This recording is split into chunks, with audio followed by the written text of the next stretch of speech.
This is GKW. Welcome to another edition of Good Karma Wrestling. I'm Gabe Neitzel from ESPN Milwaukee. Brian Rowitz off this week. He's on assignment. And back from his assignment last week, Jonathan Hood from ESPN Chicago. Catch him, ESPN 1000 in Chicago. And where we start, this is when we kind of get to this part of the wrestling calendar. I feel like, especially with WWE, they start hitting up, these international shows right now, coming off of Backlash and, in France. We've got Clash of the Castle coming up, did Saudi Arabia a couple of weeks ago. It's kind of the summer lull where we don't have these big shows.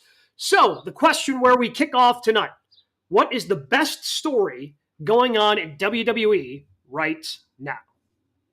Gabe Neitzel, the best story in WWE is all the potential returns. That's the best story in WWE. Here's what I mean. We're waiting on Roman Reigns to return. You hear the chants of Roman in a lot of WWE arenas because even though he wasn't on your TV a lot, you just know that the tribal chief was the champion. And some point, sometime he'd come back. So the potential returns of Roman, the potential returns of Rock, the potential return of Rhea Ripley. Those are 3 R's, by the way. The 3 R's in WWE. That's exactly right. The return of CM Punk and Drew McIntyre when they actually touch, when they fight. I think that that's the biggest story because I think that Paul Levesque and the rest of the WWE is doing a really good job of being able to work with the talent underneath, tell stories on the top, and then eventually it'll culminate into some big matches. I think that right now it's a slow cook, it's a slow burn because that's the way Triple H likes. But I think that the biggest story or stories are the potential returns and the stories leading into them. I don't think that Raw and SmackDown are necessarily bad right now. They're not A shows. They're probably, like you said, and because it's a slow burn, we had a lot of things happen at WrestleMania, right? A lot of big blow-off things that ended up happening. Some of those are continuing, but still have to simmer because, CM Punk isn't healthy. So I think they've done a good job of keeping that alive. I wrote down 5 current ones that are going on that kind of piqued my attention. And these 5 throughout the 5 hours a week that they have on Raw and SmackDown kind of keep it afloat for the most part, make it interesting enough where you're tuning in. And I guess my number one would be the Judgment Day drama, whether that's is Carlito going to join the group? Oh, Dirty Dom keeps screwing up, and now is there going to potentially be something with him and Liv Morgan? Damian Priest seems to be fed up with JD and Finn Balor constantly losing. There just seems to be a lot going on there, especially with no Rhea Ripley, and they've been using that drama to kind of carry Monday Night Raw. So I guess that's kind of where I started. I think that's probably the best thing they have going right now. Although I will say AJ Styles has the opportunity to surpass that after what happened last week on SmackDown. Yeah, there's no doubt. We get a throwback from the Mark Henry years of him, Mark Henry, the world's strongest man with the biggest salmon jacket coming out there and turning on John Cena, which was cool. And so we got now the SmackDown light blue jacket of AJ Styles, where you almost believe, he's 47. He says he doesn't feel as great as he used to. And then, boom, something fresh for Cody again to go right back at AJ Styles. I think that's fun. I saw so many tweets about, clearly you cannot trust a man who goes out there in Easter colors and is going to be giving a retirement speech. So many tweets about that. So step one, somebody's in those bright Easter colors going out for a retirement speech. Cannot trust him. So I think that has the potential. Again, I've got to wait to see what continues. I would say they're probably setting something up for Clash of the Castle. The Bloodline is still interesting to me because I honestly, as good as AJ Styles was, and we were asking, oh man, is this real? I don't know who did a better job acting on Friday night last week between Paul Heyman and AJ Styles.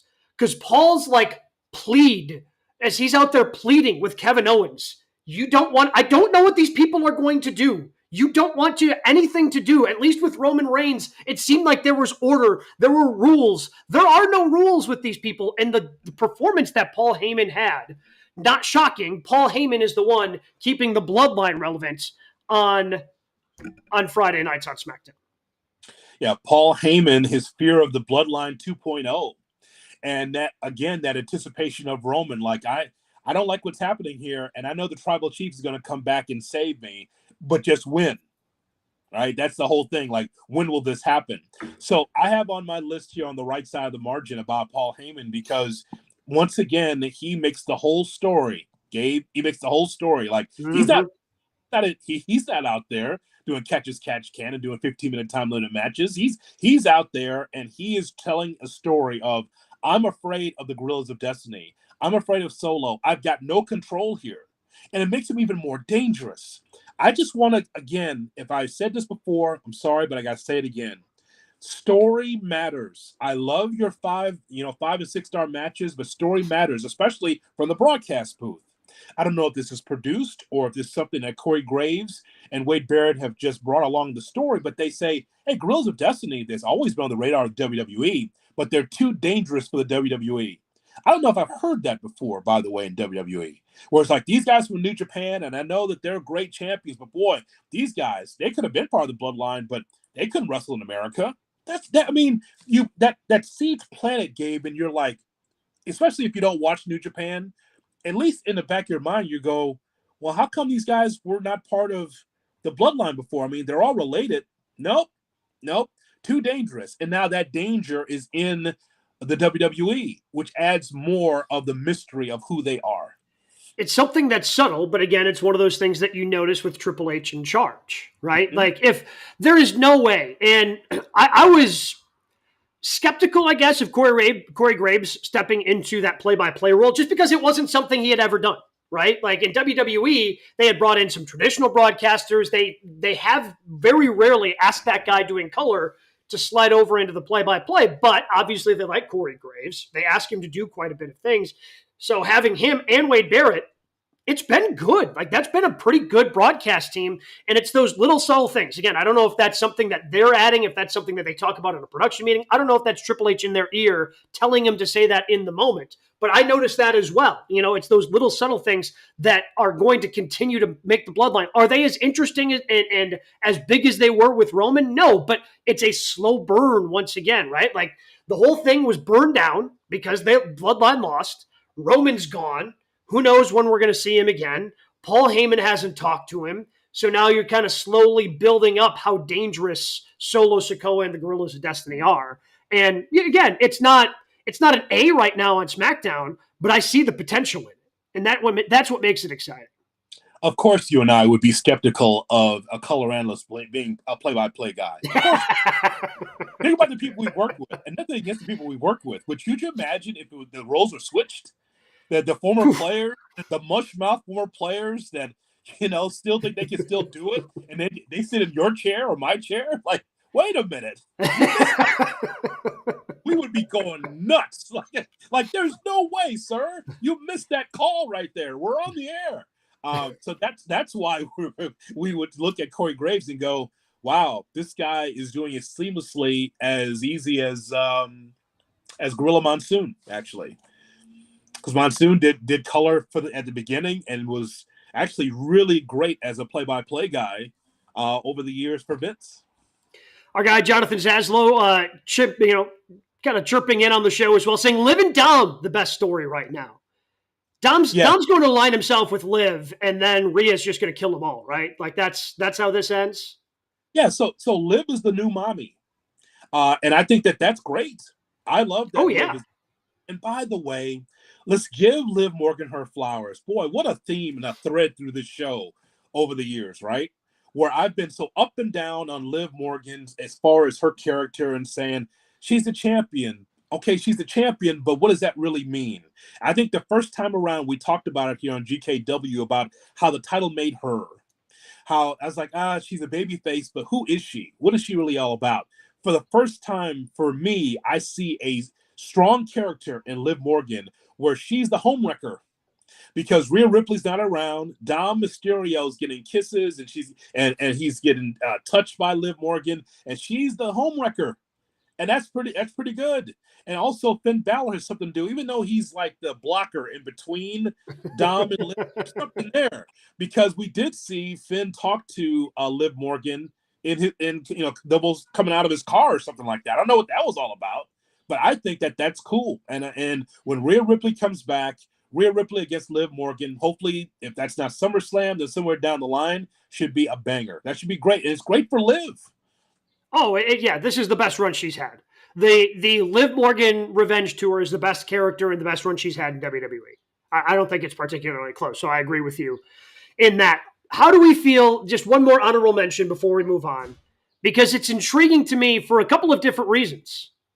I really like the Chad Gable situation, and it's also more intriguing the more you know, because the more you know is his contract is apparently expiring soon. And nobody seems to know what the status of his contract is. And I believe Dave Meltzer this week said, well, once you get to Clash of the Castle, the result of his match with Sami Zayn could give you an indication. I highly doubt Chad's going somewhere, but it's also, but again, I think it could be one of those things where maybe he's signed a contract, everybody's keeping it quiet, and Triple H is just letting everybody wonder what's happening to build more drama behind the scenes for fans who are as deep into it as we are. But I think the whole thing, because he's been an intriguing character, and at the same time, like, okay, well, maybe his contract's expiring. Maybe he thinks he's should be getting a little bit more money. Who knows? It could be that Triple H has learned from MJF in that regard. None of this was, by the way, none of this was under Vince.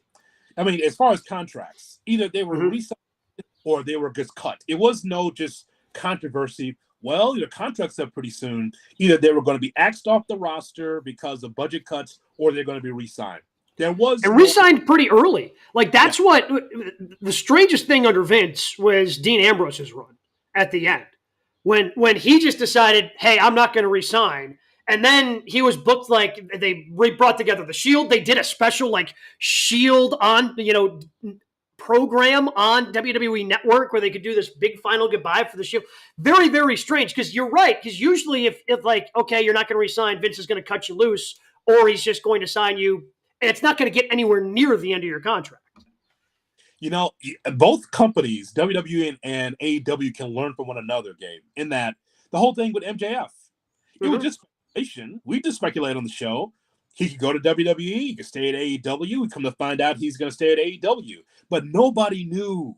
No one reported for sure MJF was returning to AEW because he wouldn't tell anybody, because he's old school.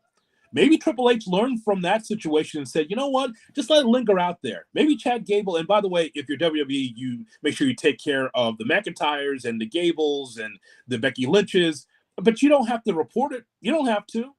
You know how they do it. They feed that story to the outside of the wrestling world. That might be in the Hollywood Reporter. It might be in Time Magazine. Who knows? ET. Who knows? But that's how you do it, though. You don't need to tell, the Wrestling Observer, or you don't need to tell Fightful, hey, by the way, Becky Lynch is signed. Let it stay out there, because it adds to the controversy. Maybe Triple H learned from MJF and goes, yeah, you're signed, but you don't have to tell anybody. It's fine. Yeah, just let everything stew, because again, it brings more attention. It's learning from MJF, and it's learning from the other sports. Yeah, like some of the most exciting times in the NBA and NFL are free agency. Like I caught some grief because I took vacation. I thought it was a safe time, talking about the Green Bay Packers going on vacation on a golf trip to Las Vegas during free agency. Packers aren't signing anybody. The Packers never sign anybody. And then, of course, what do? They sign two big free agents on the first day. But that's just huge excitement. Free agency and player movement is big time excitement for fans, and that includes wrestling fans. The intrigue of could Becky go to AEW? I doubt it, but you have to at least think about it, because her contract is currently expired and she hasn't re-signed, as far as we know, with WWE. And I'm supporting Milwaukee today with my Jabbar Bucks t-shirt. Am I wearing it backwards? No, I think it's the right way, because I think Bucks. Okay. When you get a certain age, Dave, you have to take a look.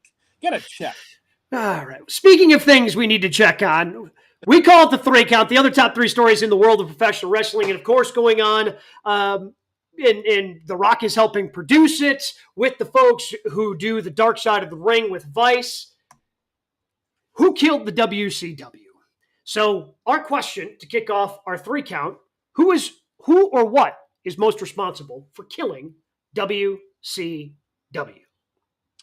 Well, Gabe Neitzel, I watched this. You didn't watch this, right? This Vice thing? I have not watched it, no. Oh, I watched it so you wouldn't have to. That's why Okay. I watched it. I know one of the two of us had to watch it. Yep. If you're on my schedule, someone had to be able to, carve out. Figure it out. So I raised my hand. Some things, the way it works on the show, like because of our schedules, this is why we work so well together. Like this is why, like, Brian has time to watch stuff. You have stuff. So this was a time I watched about an hour before the show. Who killed WCW? so I had time to watch. And I know that this is old, and the reason why I know it's old is because I saw the ratings for this. This was, I think, 101st in the TV ratings. Holy shit, 101st. Is there 100 shows on? Kind of seems like old school WCW. It did not work. So I could say that who killed WCW? I could say it's Bill Watts or Kip Fry or Jim Herd. But the final bullet in the chamber belongs to Eric Bischoff. Eric Bischoff killed WCW. But I'm not going to do what I usually do because I know I get aggregated a lot about my thoughts about Eric Bischoff on YouTube. Sure. So let's see if Brian's going to cut the nice things I got to say about Eric Bischoff. Okay? Because I know I get a lot of flack about my thoughts about WCW on our YouTube, youtube.com. Look for Good Karma Wrestling. Here's what Eric Bischoff did well, Gabe. He moved it away from being a Southern wrestling-based promotion. He said, nothing wrong with Atlanta, but we got to get away from being the Southern-based promotion. Let's put it in Orlando and Disney World to do TV. And he thought the WWE's production is great. The production in Disney's great. We're going to put cameras there, a fresh crowd, even though they might not be familiar with WCW. It's Disney. Everyone's excited because it's Disney. That was smart. Because in center stage in Atlanta, it was like the same old people. Where's Ric Flair? Where's Ole Anderson? Where's my Gordon Soley wrestling? RASSLIN, that's wrestling. They were looking for the wrestling. There was no wrestling. So they put it in Orlando. Smart, right? Just on the surface. Okay. So somehow Ted Turner says, all right, Eric, what do we do to go head-to-head against Vince McMahon? And, of course, Eric had no answers. Of course he had no answers. And Eric, out of his ass, said, well, we got to go head-to-head against WWE because we're on Saturdays at 6:05 Eastern, and Monday Night Raw is on 9 o'clock Eastern. And Ted says, well, 2 hours on Monday night. Give it to him. And, of course, Eric had no answers. He had to get a yellow pad like this one to find out exactly what he needed to do to get this better. So it's smart. 2 hours on Monday night. He had an adult theme, a reality-based show. And I thought that was different. You had to be different than WWE. WWE is still doing the toys and the cartoonish type of characters, and it was more adult theme Nitro at that time. Hall and Nash in free agency. Hall, Nash, Luger, Bobby Heenan, Mean Gene, Hogan. All those people mattered for the renaissance of WCW. All those things were positive for Eric Bischoff. So you decided to be positive there for Eric Bischoff. I don't know if you necessarily answered the question. I mean, you did answer the question of Eric Bischoff and then decided to sing his praises, which I did not see coming. I'm the most unpredictable person you know. You know that. Eric Bischoff killed WCW. By the way, here are the things he did that propped it up. And look, I don't think you can take that away. I think that he lives off those 83 weeks, maybe a little too much. And naming your podcast 83 weeks, a little too on the nose personally for me. But, and I guess he had a hand in this, but a different Gabe who chimes in, this is my answer right here. Wrestlers in charge of their own creative. Like, I think of the things that absolutely killed WCW to me. I think back and looking back on the clip shows and everything, two really stand out. One was Kevin Nash taking the cattle prod to Goldberg and ending the undefeated streak, and Nash being able to defend it by well, if your gimmick's undefeated, then you got to get a new gimmick. Man, if that wasn't the time, that, and the way it ended was just very strange, and he was way too involved in his own creative. And then it was a little more towards the end, when Jeff Jarrett just laid down for Hulk Hogan because Hulk Hogan just he wasn't going to do the job, and they just decided to completely punt on their entire main events. So Hogan having the creative control, and then the creatives going, all right, you don't want to play ball, here's what we're going to do, take your damn title, and just air all of your dirty laundry on a pay-per-view out in front of God and everyone. That was just a terrible way to do business. But I think ultimately the wrestlers having so much final say, and especially somebody like Hulk Hogan, who just historically never wanted to do a job for anybody, that's ultimately what killed the company, because somehow, some way, they revived Hulk Hogan, made him cool again with the NWO, and by the time it got to the end, everybody was still sick of him, but he still thought he should be on top and be the champ. So I think it's ultimately the wrestlers who are in charge of their own creative and had that final creative say of, no, I'm not going to do that job, that ultimately killed WCW. Because once one guy does it, then another guy does it, and it just, you can't run a show like that. You don't think I was going to let Eric Bischoff off scotch-free, did you? No. No, because as you know, there's two sides of the margin. I just pointed out the good things that why WCW had that success for 83 weeks. The bad side of Eric Bischoff and why he killed WCW. He'll always deny it. He feels like it was the Turner was one, no booking knowledge. Yeah. Right? Mm-hmm. 100%. Yeah, 100%. That was something that I think kind of really ended up hurting WCW in the end. And just having that creative of, in and out, not trying to necessarily know exactly where you were going on a week to week. And they created NWO, and that really kept everything running for a long time. And look, I want to give credit where credit's due in terms of the different types of wrestling that they had. Doing the cruiserweight stuff was obviously a success for WCW, but I mean, they lived off of NWO. And really, the NWO was the driving engine behind everything that led to them being number one for those 83 weeks. And when that, again, you want to talk about the lack of booking knowledge, when the momentum, and look, they had a hell of a momentum, and the NWO ended up getting bloated and all that led to something else that someone else pointed out, the finger poke of doom, trying to bring NWO back together because they had the Wolfpack and the Hollywood and the whole thing. And it got very confusing who was on whose side at different points in WCW. But when the momentum for NWO kind of ran out, then you needed to book more. And they just, the different creatives that they had just weren't able to figure that out. No booking knowledge, letting the boys have the pencil. That means Kevin Sullivan, Kevin Nash, Hulk Hogan with his own creative. That was a problem. And also the massive ego. We've known coaches and players for a long time in sports that can't play with the lead. After having 83 weeks of success, what we saw Eric Bischoff do? Bring his own motorcycle in the middle of the ring, lay on his Harley, and make it seem like that he was the king of wrestling. You recall this, don't you, Gabe? I mean, oh yeah. Mm-hmm. So my whole point is that even though I give him credit for some of the things, he had the last bull in the chamber and killed WCW because he had no booking knowledge. I've heard the stories many times from Eric Bischoff saying, "Hey, when Conrad Thompson on his podcast said, so what were you thinking about this angle or this angle or this angle? Oh, I was in the back. I don't know. This was really a Kevin Sullivan call. A Kevin Sullivan call. Or this is a Hulk Hogan call. Or this is somebody else that was in creative." The whole thing was killing me listening to this podcast, blaming Terry Taylor, blaming Greg Gagne, blaming everybody else except himself for the failures of WCW. And I saw that first episode, and a lot of it was about Eric and about the decisions that he made. He's the reason why WCW is down. People look at Vince Russo. I was about to say, I was about to bring up Russo's name because I think Yeah, he deserves some of the credit, not necessarily, I guess, or some of the blame, I guess, since we're saying killing WCW. yeah. He certainly deserves some of it. Oh, it was already dead though, Gabe. It was dead. It was dead.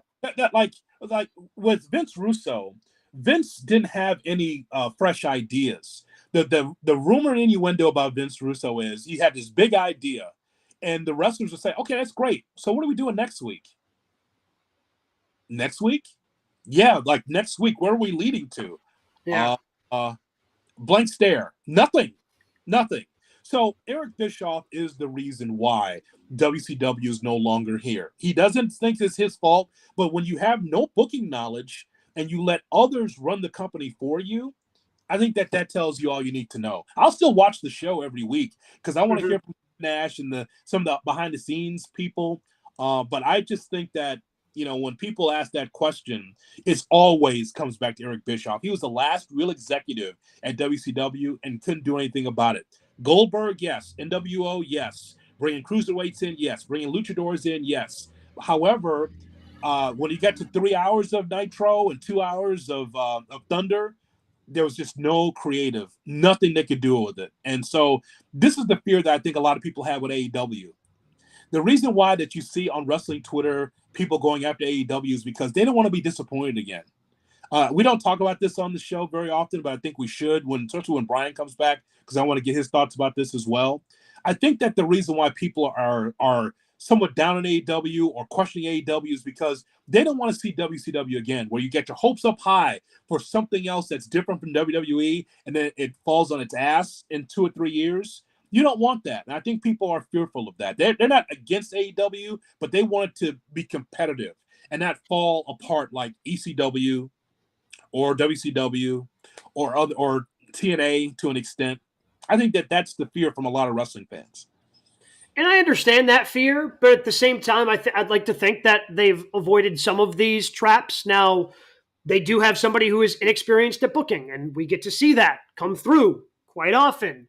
And the weakness of Tony Khan, by all accounts, is he wants to book his show, which, again, he's the one providing the money, so that is his right. But at the same time, like he's got a lot of good, talented people around him. Hopefully he listens to more and more of them. And I guess I'm a little more fearful after Bryan Danielson actually walks away from AEW, because it seems like he's one that Tony Khan listens to. And we seem to, again, and maybe they're just well-placed stories, but it seems like anytime we hear, oh, he was listening to Danielson on this one, and maybe because we as wrestling fans just really adore Bryan Danielson, that we think he's going to have really good wrestling ideas. But Bryan Danielson's also one that I guess I trust. Like with Hulk Hogan, he always wanted to be on top, right? Yeah. And so that, like, as a wrestler with creative control, like, okay, I'm always going to question your ulterior motives. But I fully believe that Bryan Danielson has whatever company he's in, he has the best interest of that company in his heart. That's why he loses so many damn times. Like Yeah. the dude gets so many big matches, delivers in terms of an entertaining match, but his shoulders are the one that are on the mat, and he's looking up at the lights at the end of the night. And I'm fully convinced a lot of that is Bryan Danielson going, hey, this is what I'm going to do. Because, and Tony Khan's going, okay, Brian, whatever you think is best. Because I fully believe that Tony Khan loves Bryan Danielson and would have booked him to win a whole hell of a lot more than Danielson has booked himself to win. And even though that's great, there's still a fear. Because what you just laid out is perfect. When Bryan Danielson actually retires and walks away from the business, like, who's going to take over the control? I mean, that's the thing that's so disappointing is that Tony didn't have anybody that he could rely on, Gabe. I mean, I guess we hope Christopher Daniels is somebody that maybe, and I know Daniels just is now like a television character as well, but somebody behind the scenes that maybe he trusts. But again, some of those other people that we thought would be good, guys like Mark Henry, who have now he's no longer there. His contract expired, so he's moved on from AEW. So I don't know if then that falls onto the shoulders of Adam Copeland, if that falls on Christopher Daniels. Obviously, storyline or not, the EVPs like Matt and Chris Jackson have a ton of Matt and Nick Jackson have a ton of say in what's going on. So you just got to hope he listens to the right people, I guess. But ultimately, it becomes Tony Khan's call. We will see, but I think that it'd be good to be able to have someone that could say, hey, Tony, maybe on your main show in the second hour, you shouldn't have the BCC against mid-card guys from that are Mexican wrestlers. First match ever where all 4 members of the BCC wrestled together. First 8-man tag match they've ever done. And it's against a bunch of people that most of the audience is unaware of. 0 of the audience. No, they weren't the stars, by the way. I looked it up. They weren't like they weren't the top of the top, you know? I mean, they're just guys. Just guys. Okay, great.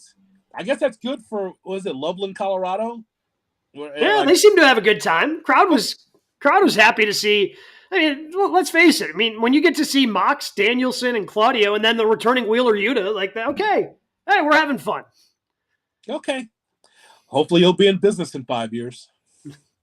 Speaking of AEW, we are getting closer and closer. We've got Forbidden Door coming up, but of course, at the end of the summer, we have All In, Wembley Stadium, and I'm kind of disappointed Brian's not here tonight because for the longest time, his idea has been Swerve Strickland, Will Ospreay, main events, Wembley Stadium, Will Ospreay goes over. Well, Will Ospreay, in a unique match that they did 2 weeks ago on Dynamite, where they did the Casino Gauntlet match, ends up winning the Casino Gauntlet match, earning himself a shot at the World Championship against Swerve Strickland at Forbidden Door. I'm under the impression that there's not a chance in the world that Will Ospreay's losing that match. I don't know how you feel about that, JHood, but what is the best event? What is the best main event as we look forward that AEW currently can do at Wembley Stadium? That's a very I've got 2 options. It's a very difficult question for me because, look, I can lay out, based on Danielson's promo on Wednesday night, he wants another shot at the heavyweight championship. Danielson against Swerve. Okay, I think it's going to be a great match. Is that Bryan Danielson's last match? Does that mean I don't get my Nigel McGuinness against Bryan Danielson like it should be in Wembley? Do I not get that? Apparently on his wife's podcast, his wife is expressing doubt that he's actually going to retire. Oh, God. Okay. We're going to see, won't we? We're going to find out. I don't know. I just, can I get my Danielson-Nigel match? I'm not saying that that's the best match. I'm just throwing out. Danielson seems like he wants another shot, and he wants to take on Swerve for the heavyweight championship. Okay. But I don't think it's going to be Swerve. I think Ospreay's going to be the champ going into Wembley. I don't. Then why'd you even put the belt on Swerve to start with? This goes back to St. Louis. You didn't have to put it on him at Dynasty. Yes, he was hot. He didn't have to be the champion. I don't need transitional champions in AEW. I just don't think that makes sense. Okay, so the way MJF was talking in the first segment on Dynamite, he seems like he wants a piece of Okada. Sounds like it. Yeah. About he's a rainmaker, but he needs a gym membership. Yeah.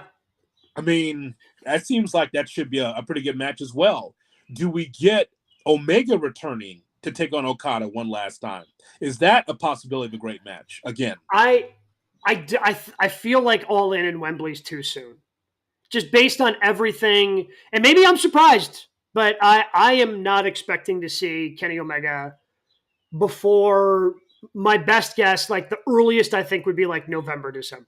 It just seemed like the way that everything was laid out and the way they talked about everything and getting the surgery, which by all accounts, I believe he has gotten the surgery now.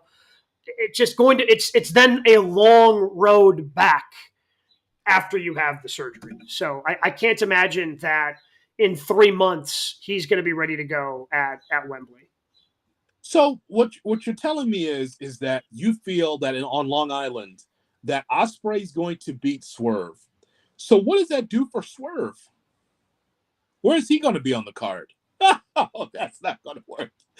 Black Wrestling Twitter will not deal with that very well at all. Look, I understand, but I'm not the one who decided to book him against Ospreay this soon. I'm like Ospreay. He literally like this is what I'm talking about with Tony, man. Like Ospreay did not need to be in that gauntlet match. Didn't need to be anywhere near the gauntlet match because you know what he did the weekend before? He won the international championship. He's already got a title. He doesn't need another championship. And yet they put him in the match. And once you put him in the match, I guess he's going to win the match. And now he's in the match against Swerve Strickland. Like unless the Callis family just absolutely turns on Will Ospreay, and that's the only way that I can see Swerve coming out as champion. Is Will Ospreay getting screwed because technically he is still a member and still associated with the Don Callis family, and they say he's being too nice, or Callis comes out, tells him to do the Tiger Driver on Swerve, he refuses to do that, and then the Callis family jumps in and attacks, which would be kind of a crappy way to end a pay-per-view. But I don't know how this works, man. Like I don't know how you book Ospreay versus Swerve and have Ospreay lose. Listen, I think that you booked something great. I just want you to know that you've killed the town, though, if you do that. And MJF is a Long Islander, so it's going to be hard to not come back. Because if you have that as a finish, which I have no problem with, I think that works. It puts even more heat on Callis. I like it. And it keeps Swerve as a champion. I'm just telling you that the town's going to be really pissed off at that. Yeah, that's what I'm saying. Like, it seems like a really bad way to end Forbidden Door. Seems like a terrible way to end Forbidden Door, unless that's not the main event and we put Moxley and whoever he's going to wrestle for the IWGP World Championship in the main event. Like, I don't know, man. Like, I don't know how to get around this because it seems like you put yourself in a corner. So if Will Ospreay's the champ going into Wembley, I think there's only 2 matches that you can do there that would be the best that you can do. And the one would be Danielson versus Ospreay, even though we just recently got it at Dynasty. But based on the promo that Brian gave last night, I'd say Brian Danielson versus Will Ospreay. Or I guess if you're looking to just, shoot it to the moon right away, I'd prefer more of a slow burn before we saw this. But MJF versus Will Ospreay would be the other biggest of match that you could do to main events all in at Wembley. I want you to think about it from a big sporting event standpoint. Mm-hmm. Ospreay coming in as the champion at Wembley versus winning the championship at Wembley. What would you rather? I'd rather have him win the championship at Wembley. That's why Swerve being the champ all the way up for the next 2.5, 3 months, whatever it is, all the way up, and then it's not a transitional champion, right? Like he would have been champion for the majority of this year, and then then Ospreay goes over and gets to celebrate the big moment. That's why I was dumbfounded and shocked the fact that Will Ospreay won that opportunity to face Swerve Strickland at Forbidden Door. Like it just made no sense because here's the other thing then, right? Like so. If Swerve ends up doing in my fantasy booking world, if Swerve retains the championship because the Don Callis family interferes, well, now Will's got to run through the rest of the entire Don Callis family, and that should take longer than the run up to Wembley. Like he would have presumably a match against somebody from the Callis family at Wembley at that point, which would also be disappointing, I would think, for that crowd, because it just seemed like to me, to you, to everybody that Ospreay, they're going to start this ascent, and this ascent is going to end with him grabbing the championship at Wembley Stadium. Wait a minute, Gabe. Hold on a second. Will Ospreay has beaten everybody in the Don Callis family. Hasn't he already done that? Didn't we get He has not. I don't believe he has wrestled the newest member. Okay, wait. But he beat Hobbs, and Hobbs is hurt. Yep. He beat Kyle Fletcher. Mm-hmm. Didn't he beat Takeshita too? Or correct. He did beat Takeshita, yes. And then the 4th member is Trent Beretta. Well, if he can't get past Trent, it's a Trent Beretta. I like the new look of Trent Beretta. This has been coming on for a long time. He looks dangerous. Mm-hmm. In WWE, he'd be dangerous because it's like, okay, now, but he's just another guy in a dark suit. Mm-hmm. And that's unfortunate because I love the character development. He's just a guy, though. Yeah, I I don't know. It just feels like they put themselves in a corner, and I'm not quite sure how they get themselves out of this one.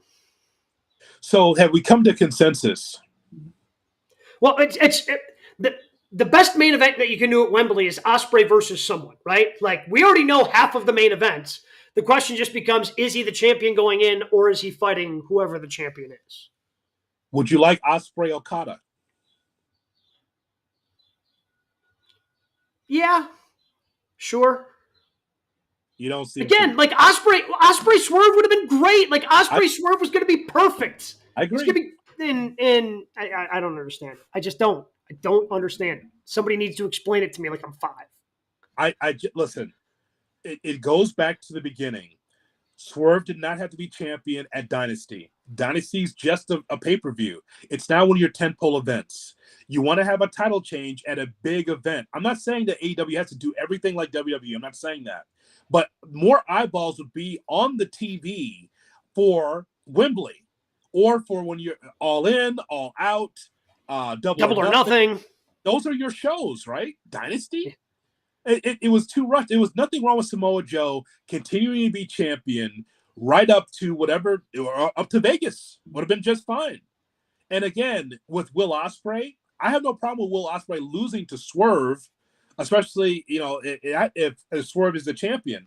However, this is where we are. You've kind of boxed yourself in. First of all, I don't want the AEW championship to be a hot potato title because that's ridiculous. Which is what we're trending towards. Like, then we would go from MJF, whose, to me, championship reign was a little disappointing. Yep. To transitional champion Samoa Joe, to potential transitional champion of Swerve Strickland. And Swerve's been everywhere, promoting AEW in the championship. For him to lose it to Will Ospreay. And by the way, Will Ospreay is championship material, face of the franchise material, but not where you have him as champion and he's not over. Right? Swerve is the champion, but not over. Samoa Joe is the champion, but not over. We respect him, but over means like Cody. Over means like John Cena. Over means like Roman Reigns. Will Ospreay. Will Ospreay could be that guy. I would argue, I would say in the men's, okay, let's just make a quick list in AEW on the men's side. The women's side probably has a few more people who are over, but since we're talking about the main event, it's probably going to be the AEW World Championship. I think there's probably, I would say, 5 guys that are absolutely over in AEW. I would say they're Ospreay. Yep. I would say it's MJF, Mox, Danielson, and Orange. I think that's right. Because even Okada, even though he's part of this, part of this story with the Young Bucks, I still think that we know he's over from New Japan, but not over in AEW yet.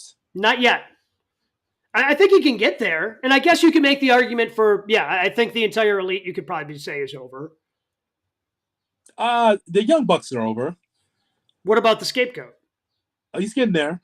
Yeah. And you know when he's going to get over? When people stop chanting CM Punk at him. Yeah. And so. By the way, we'll get to match of the week later, but already pencil in Rey Fenix versus Will Ospreay for match of the week next week. Just go ahead and write that one down. I love that guy. I know you love him first, but that guy, he or his brother could be heavyweight champion in some company, and I would never, because they're just excitement personified. Yeah. Like him, we're just getting Rey Fenix and Will Ospreay on free television next week. So that's going to be a lot of fun. We move away from AEW on to WWE. Yes, they have Clash of the Castle coming up next, but Money in the Bank is also something that is going to be coming your way in WWE soon. So the question becomes, who should be in Money in the Bank? Who should be in Money in the Bank? Men or women? What side are you looking at? I've got a list for both. Give me your men's list. Let's hear it. So my men's list, I have the loser of Gable Sammy, because I honestly I have no idea who's coming away with the IC title, and whoever the loser is, I think ends up in the ladder match. So I'm going to say the loser of Gable Sammy. I put Andrade in there. Big Bronson Reed just seems like he's going to be thrown in there because he gets thrown into everything. I think Dirty Dom gets in there. Yep. Solo, Jey Uso, and LA Knight. Those are your stars. I think you nailed it. I was going to say Ricochet, but Ricochet does not qualify because clearly he can't win a match over 3 minutes. I think that's the new gimmick. he can only win on Twitter. That's the only place where he wins. I think that's the new gimmick because every time I see him, he's losing. He's on his back. I'm like, the match was too long. He was exhausted. This man's a sprinter. He's not a marathon runner. What are we doing? I think that's the gimmick. It's like, wow, he's losing again. They're burying him again. Oh, that's right. The match was not a speed match. Oh, well, of course, he's speed champion. I'm seeing if there's anyone else I would add to that, and I don't see anyone that I would add to that right now. I think that you named the top. It wouldn't make sense for Kevin Owens at this point, right? I don't think so. I mean, it kind of seems like he's going to be embroiled in bloodline business for a while. Yeah. So anybody else that's some of the young guys that should be on there as well? Because you named a lot of veterans. I did. A Dragunov. I mean, I guess you could replace Dragon. I put Andrade in there just because it's like, well, he's in WWE. They need to do something with him. They need to put him in some, like, you signed him as a free agent, presumably to do something, and he's just kind of hanging around the LWO and just kind of peripheral right now. And to me, if you signed him as a free agent and you wanted him there, you put him in this match. I'm not saying he's winning this match, but at least he can be showcased in this match. Can a Carmelo Hayes fit in this? I think Carmelo Hayes would be great, but they should actually do something with him then. And by the way, with Andrade, I think it's clear, as you and I are both baseball fans, somebody's got to hit 8th. That's Andrade. Yeah. I mean, AEW or WWE. I'm just like, he's got all the talent in the world. He was Mr. Collision for a while. I mean, yeah. Then for 20 minutes, like, here's Andrade. Here's another 20 minutes. And good quality. Oh, good 20 minutes. Real good 20 minutes.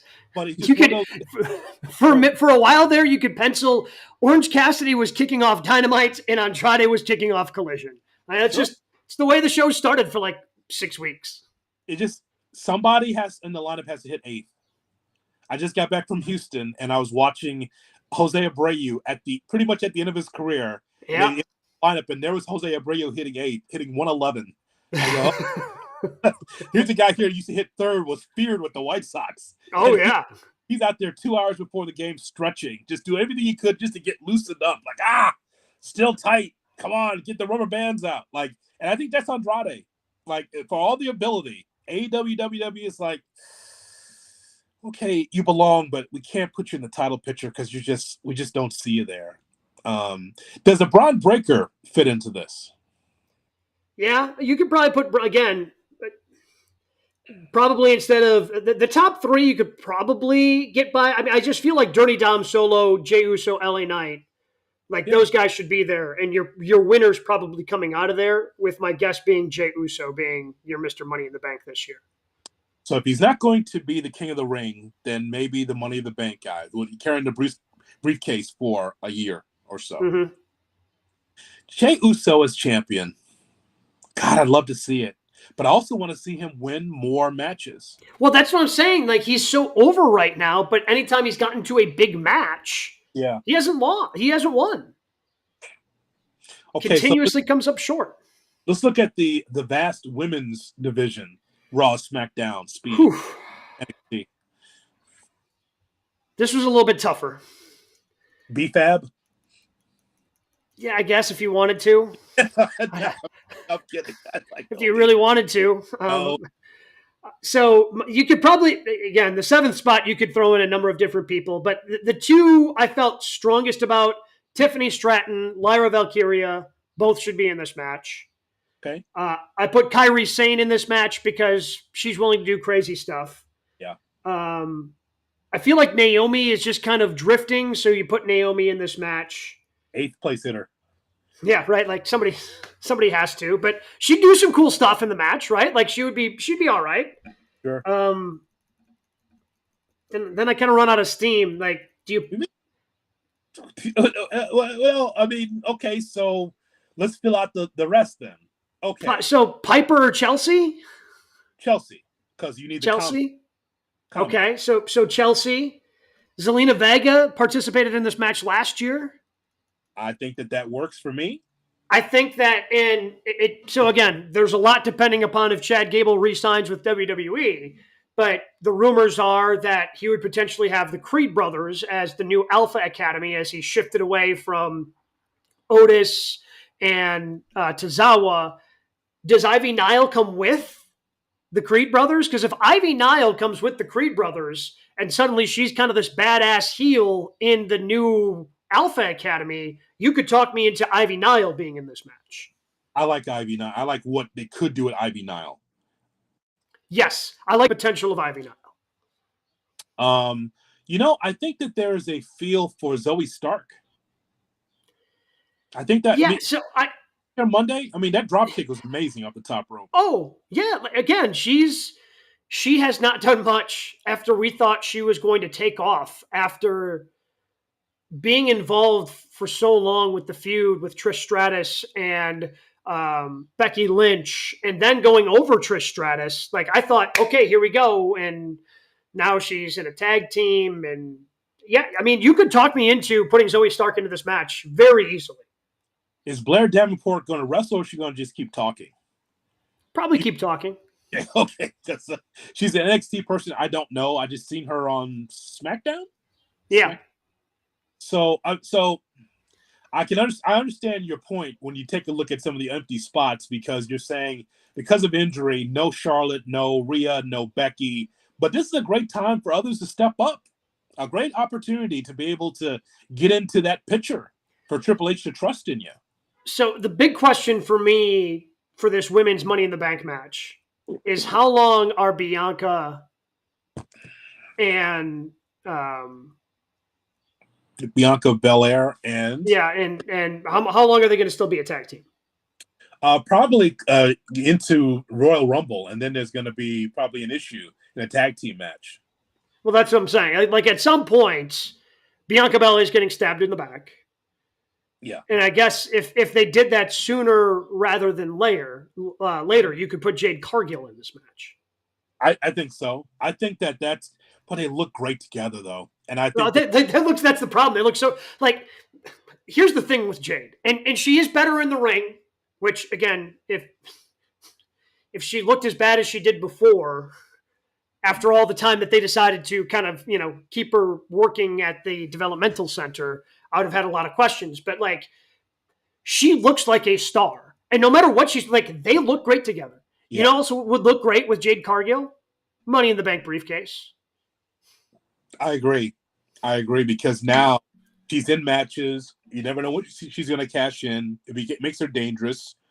I like to know who the heel will be in that situation, by the way, when they break up. Is it Cargill or is it Jade? Yeah, Jade turns on. Jealousy, something like that. They look so great. And when I see them together, either in promos or wrestling together, I keep thinking, who's going to take the pinfall? Like, it becomes a hawk and animal situation. Like, who's losing? Who's going to take? Who's Jannetty here? Yeah, exactly. They're both equally strong. We know that Bianca has the experience, but Jade looks so great. You don't want to make her look soft at all. So it's. Bianca could eat the pin, and like she's so established at this point. Yeah. Like, Jade would have to win, I would think, to continue to continue to build her star and build her up. By the way, so let's see. Candice LeRae's hurt. Is that what's happening? Yes. Okay. Yes. Because they were going someplace with her. She would be great matchup too. Yeah, but again, I believe she's hurt now, so I left her off this match because otherwise, yes, she would have been. I think she would have been on my list of 7. Okay, so I think you nailed it right there. I think it's it. Yeah, it's tougher certainly on the women's division. I think you have a lot of. They've got some time, and maybe some people get healthy, but they've got some issues that they certainly need to figure out. And then Sonya Deville has some kind of faction she's trying to build. You've seen this? Yes, yeah. Well, that's the one she's trying to get in the ear of Zoe Stark. Yes. as they try to figure that out. Okay, well, you know what? Good problems to have. And by the way, we didn't mention Raquel Rodriguez. I don't know if she's out or they don't have anything for her. I haven't seen her on television in a while, so I guess I just assumed she was hurt. Nikki Cross, same thing. Yeah. Out. I haven't seen her for a while. But it's interesting time. Tiffany Stratton out, or is she just on ice for a little bit? I don't know if she's on ice because of the tweets that were sent out of her saying some not so great things at a house show. Uh-oh. Yeah. Oh, you missed that? Yeah. I'm not going to repeat what she said. So, yeah. Was it against me? Me? No, it wasn't. No, definitely wasn't against you. Okay. No, but I ain't going to say what she said. If you're curious, go ahead. You can look it up yourself. All right, go right ahead. News and notes this week. We've talked about it quite a bit, but Chad Gable, don't know what his contract status is. But again, like that just adds to the intrigue of what's going on with him within the WWE. Who's that? Chad Gable. Oh, Chad Gable. Yes. I see here. Okay. We won't be talking about Tiffany Stratton for a while. Okay. Okay. Right there now on the big screen. All right, we'll move on. So now Chad Gable, you were saying. Well, Chad Gable, I feel like, as we talked about earlier, I think that he will stay with WWE. You know, you hate to make the low-hanging fruit comparison, but, I mean, he's doing everything that Kurt Angle did character-wise in a lot of ways, right? A guy that we've seen him in the ring against Gunther. We know he can go. I think, you know, with him against Otis, here's the thing that's my fear about this game. Like, okay, Otis is going to turn, and it's like, okay, enough. Stop slapping me in the beard. That's enough. Where's the money in Otis? Otis, Gable's going to beat Otis all over the country in a roll-up, pulling the tights. Yep. Is there money in Otis? No. For the future? Okay. And it feels like once the turn happens, it's going to be great on TV. But once it goes around the loop, it's going to be like, it's Otis. And like Otis will come close, and then Gable will do something, pull the tights, 1, 2, 3, and then Otis will look like a dope. And I don't see the end game with this. Has anyone benefited more from Vince McMahon being gone than Chad Gable? Oh, wow. Because he was Shorty G. Yeah. We should, when the three of us are together, we need to come up with a small list here. And Shorty G, goddamn. Because he's small. Okay, great. Yeah. Okay. You didn't do that to Rey Mysterio, but you did that to Shorty G. Yeah, I think that he is a guy that they look at for the future. I could never see. There's certain guys I could not see in AEW. Chad Gable's one of them. I can't see him in AEW. Well, doing what? Doing what? He would get lost. Yeah, he would get lost. He would. Like you and I could come up with 20 dream matches with Chad Gable. Oh yeah, he put on a lot of good bangers. Yeah. And then but I think the fans would be like, well, where's the funny? Like where's the personality? It would just be Chad Gable, like Kurt Angle, just wrestler, like he was in TNA, just badass. Mm-hmm. It's kind of like, well, they got 20 badasses in the company. What would make Chad Gable any different? So in WWE, I think he stands out and he's great. Speaking of WWE, WrestleMania 40 announced, not shockingly, record gate for what they did in Philadelphia over the course of 2 nights. Of course, The Rock being involved, the Bloodline, Cody getting over. Certainly not shocking that it was a record amount of money spent to get into the building for those 2 nights of WrestleMania. And, I think that they're done with these PLEs in the Northeast after the weather. I talked about this.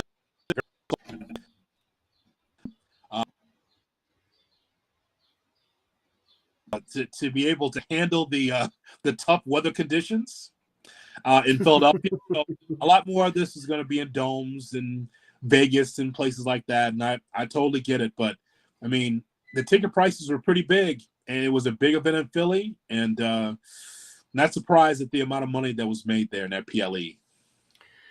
Randy Orton also this week saying that while he is thankful for everything with Vince McMahon, also seems to be okay that he is no longer within WWE, which is understandable.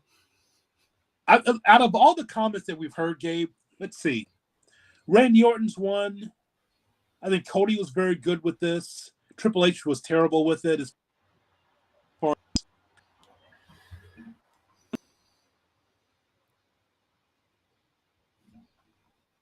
after his match, and I think that what Randy said, I think made a lot of sense.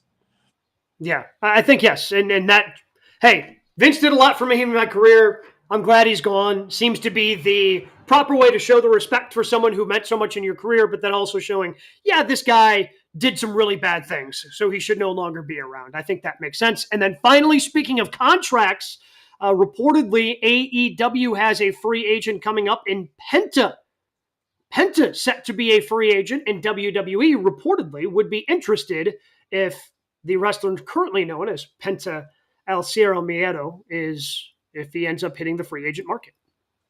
Take off the mask, pal. Could you imagine him going out there?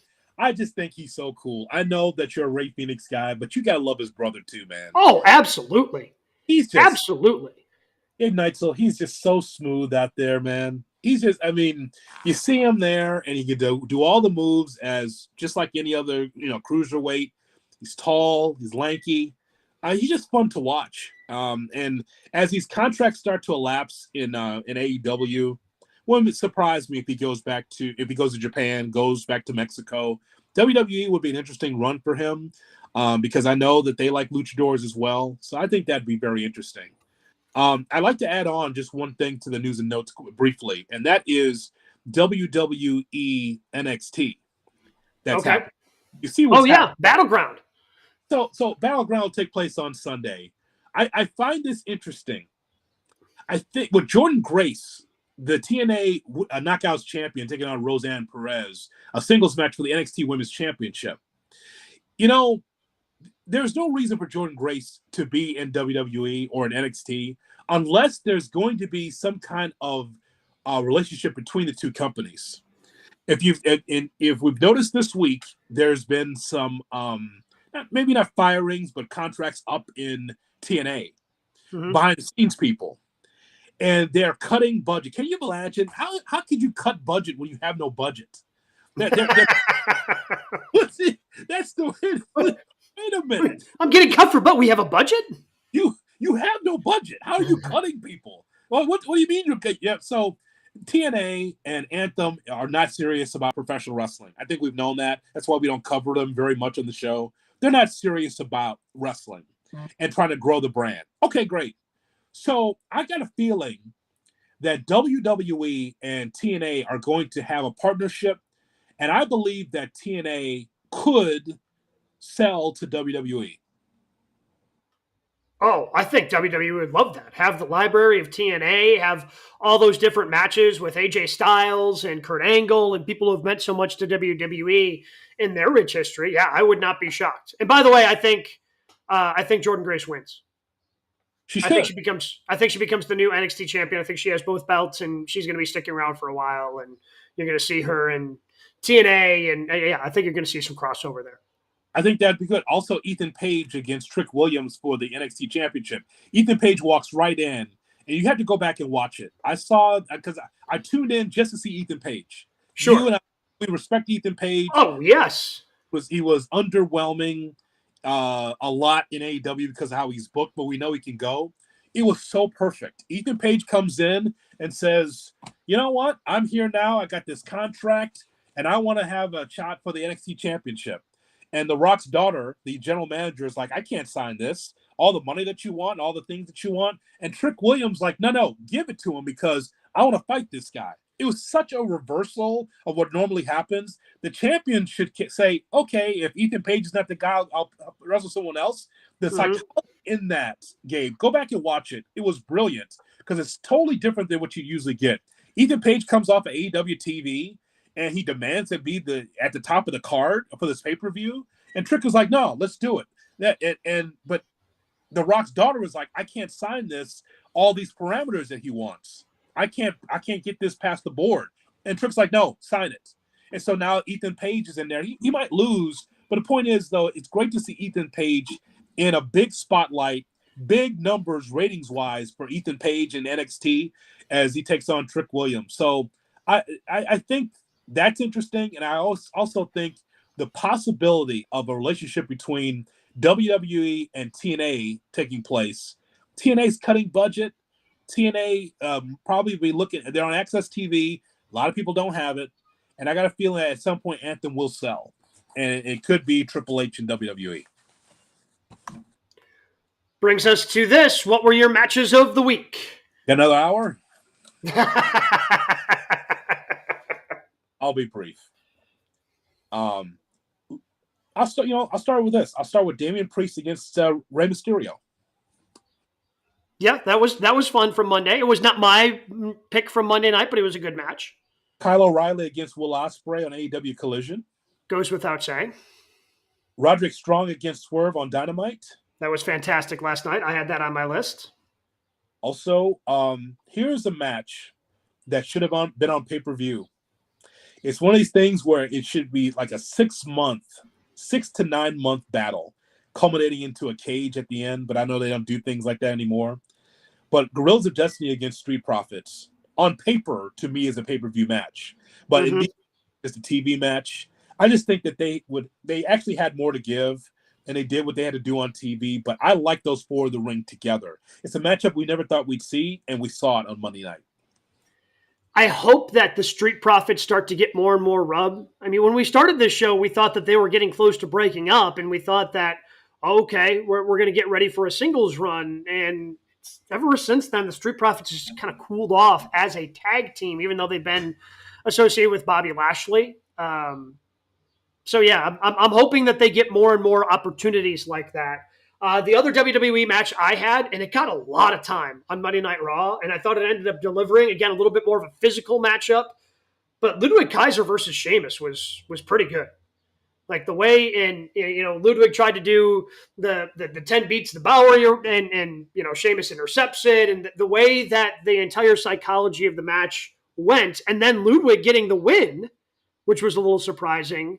I really like that match from Monday night. There's money in Kaiser as a single. We've talked about this before. There's money in Kaiser as a single. And it's a banger when Sheamus's hair flops. It's a great match. It's spiked and it's ready to go. His chest was Hamburger Man too. Like he just took it all. Just when you think you can get color in that chest, a couple of chops, look at it. I mean, he got beat down. Which says a lot for Ludwig Kaiser. Like you make his chest look like Hamburger. That's pretty awesome.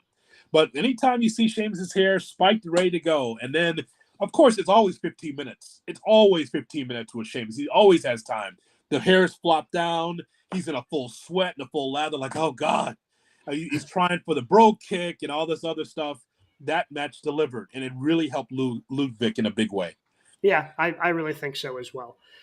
Make sure you check us out. If you're listening to the podcast, check us out on YouTube as well, youtube.com/@GoodKarmaWrestling. Comment, subscribe, take a look at some of the past videos we've done, some of the past podcasts, always available up and ready to go on our YouTube page. We should be back at full strength. Should be at butts and seats. There you go. For no reason. I'm just bringing out the Tony Schiavone book because I can't find my GKW card. So but I do butts and seats. We're running out of time. The tape machines are rolling. We'll see you next week here.